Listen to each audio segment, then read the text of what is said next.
Alright, so we've got a System 6 board set in. Excuse me. So, right off the hop, I see that these are socketed.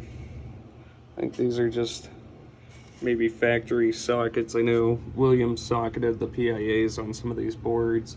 But the 40-pin interconnect, obviously number one thing that needs to come off. Then also all of these round pin headers. So these are always something that needs to come off the board, as well as that filter capacitor there as well.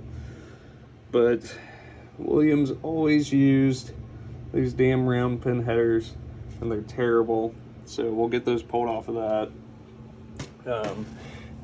And then we've got the MPU here as well.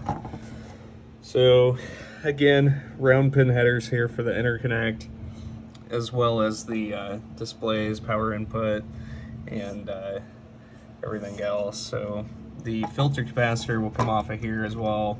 We'll go ahead and pull that. We'll pull the original sockets, as well as for the processor as well. So we'll go ahead and get all that pulled off the board. But we had this thing coming in with a no boot, is what the customer was claiming. So we've already got power on the bench, so we will go ahead. And so it looks like we might actually just have a driver issue here.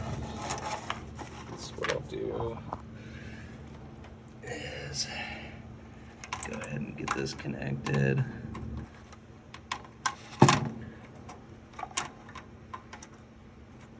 These damn 40 pins, especially whenever they're the originals, are tougher than shit to get on there.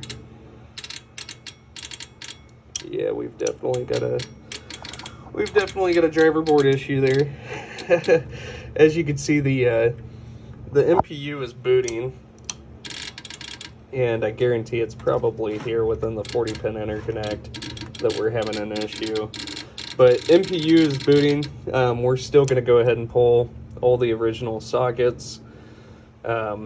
We'll go ahead and pull the original headers here as well, and also replace the filter capacitor. And then we'll go ahead and swap out the 40 pin here on the driver board, pull the filter capacitor, swap the headers. We'll go ahead and pull the sockets here for the PIAs as well, before we even throw it back on the bench. We're fully populated here. This is the Time Warp board set, so the MPU and driver both.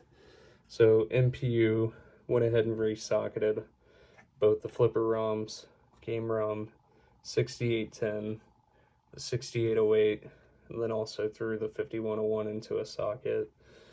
Replaced the filter cap, all of the .156 headers, and also installed a coin cell here as well.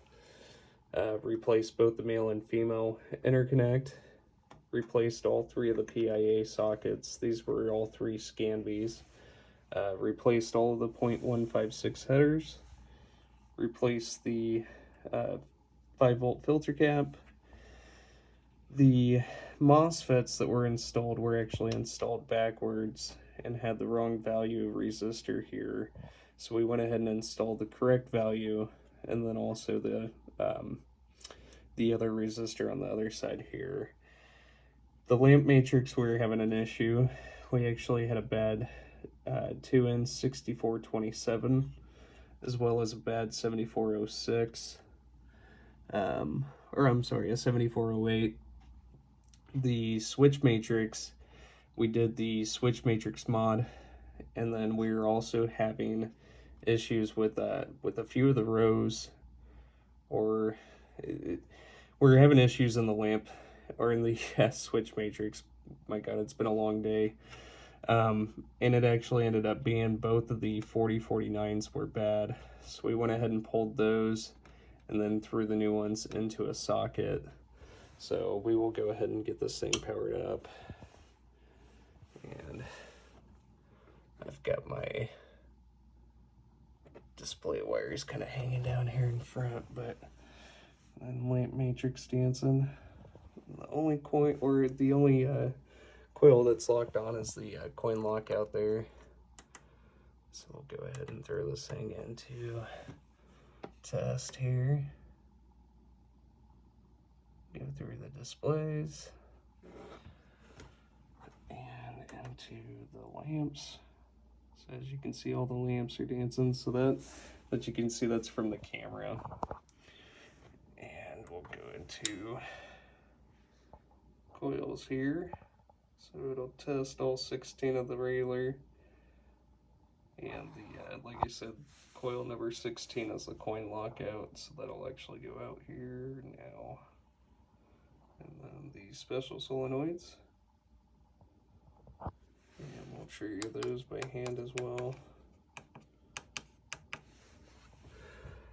And then into switches. So we'll go through diagonally. And last switch in time warp is switch 44. So we're 100% good to go. Thank you so much for sending it. Appreciate it.